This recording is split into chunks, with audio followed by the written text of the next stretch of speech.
Europe 1, 7h18. Votre invité Patrick Cohen, le secrétaire d'État chargé du numérique. Bonjour Mounir Majoubi. Bonjour. C'était comment Versailles ? C'était intéressant. C'était intéressant de voir comment des étrangers, des dirigeants d'entreprise voient la France, voient le changement, perçoivent le changement. Et c'était intéressant personnellement, en tant que membre du gouvernement, de les convaincre que ce changement a eu lieu et qu'il n'a jamais été meilleur moment pour investir en France. Je vous demande de nous raconter parce que nous, on n'y était pas.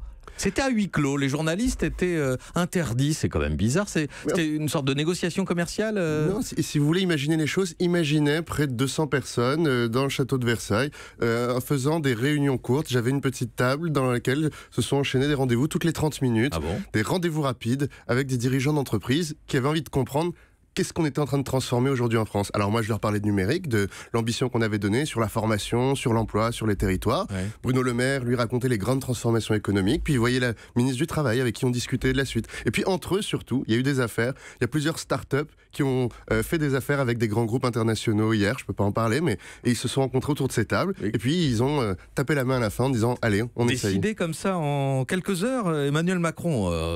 Ne nous dites pas qu'il a convaincu les investisseurs Facebook et Google de miser sur la France, ça c'est pas tombé du ciel comme ça. Alors, vous avez raison, il y a eu des belles annonces hier. Il y a eu Toyota qui a annoncé son investissement en France. Il y a eu Facebook et Google qui ont annoncé leur investissement sur l'intelligence artificielle. Alors Google, ce sera un centre de recherche fondamental installé à Paris sur un campus de 6000 m² avec 1 millier de salariés, c'est ça. Et Facebook, doublement du nombre de scientifiques de son centre de recherche fondamentale qui passera de 30 à 60.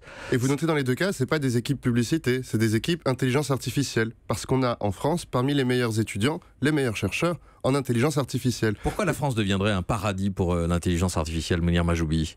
La première chose, et c'est essentiel, et ça va être tout un des enjeux de la stratégie de l'intelligence artificielle pour la France, c'est la qualité de notre recherche publique. C'est la qualité de nos chercheurs, et c'est le fait qu'on est un des pays au monde qui diplôme le mieux les étudiants et les futurs chercheurs, les futurs professionnels de l'intelligence artificielle. Il faudra qu'on en fasse plus. Il faudra qu'on en fasse plus dans plus de domaines de l'intelligence artificielle. Mais aujourd'hui, c'est en France qu'on vient les chercher. Donc moi, je suis très heureux d'entendre de ces deux géants qu'ils viennent en France pour venir chercher l'expertise et créer des emplois. Vos arguments à vous face aux investisseurs étrangers, aux chefs d'entreprise que vous aviez face à vous, c'était quoi en priorité ? La première des priorités, c'est leur expliquer qu'aujourd'hui, on a en France des professionnels du numérique qui sont présents, qu'on a des entreprises du numérique, notamment nos startups, près de 10 000 d'entre elles, qui sont parmi les plus innovantes au monde, les plus innovantes en Europe, et que donc il n'a jamais été un meilleur moment pour faire des deals avec eux, pour faire des contrats avec eux, pour les rencontrer, pour investir chez elles. Moi, ce que je souhaite, et là, mon rôle hier, c'est de faire venir de l'argent pour nos startups françaises, pour qu'elles créent des emplois en France,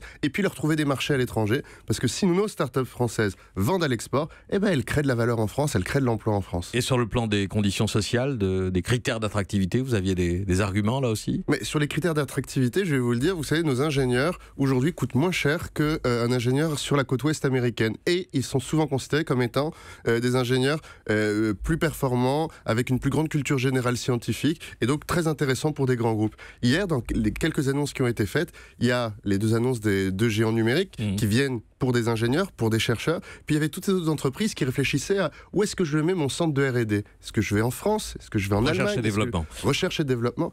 Et à chaque fois, le réflexe qu'on est en train d'avoir, c'est tiens, la R&D, le mieux, c'est de le faire en France. Ça, c'est formidable. Mounir Majoubi, est-ce que la question de la fiscalité a été mise sur la table par le gouvernement ou par le président français, ou bien est-ce que vous considérez les investissements par exemple, de Google ou de Facebook comme une sorte de dédommagement pour le manque à gagner fiscal ?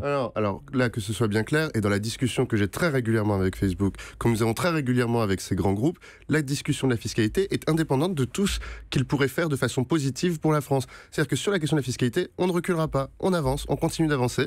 On a un agenda européen sur le sujet. On a un agenda mondial avec l'OCDE. On avance, c'est une priorité absolue. Et vous en avez reparlé hier à Versailles ou c'est un sujet qui fâche ? On en reparle toujours, il n'y a jamais aucun tabou avec eux. Par contre, quand ils décident d'investir, nous célébrons le fait qu'ils investissent et nous sommes très heureux qu'ils le fassent. Mais par contre, on rappelle en permanence qu'il faudra bien qu'on trouve une solution sur la taxation des géants du numérique. Vous devrez un jour ou l'autre payer des impôts dans les endroits où vous faites des profits. Je pense qu'on l'a suffisamment répété avec le président et Bruno Le Maire, nous irons jusqu'au bout. Il y aura un autre sommet de ce genre l'an prochain, le rendez-vous de Versailles avant Davos, ce sera institué. Le président en a fait l'annonce durant le dîner hier soir. Il a annoncé à toutes ces personnes qu'ils étaient réinvités l'année prochaine et qu'on souhaitait continuer à rentrer dans cette démarche où on pourrait profiter de cet événement pour annoncer tous les nouveaux emplois créés en France. Merci à vous, Mounir Majoubi, secrétaire d'État chargé du numérique, d'être venu en direct au micro d'Europe 1. Europe 1.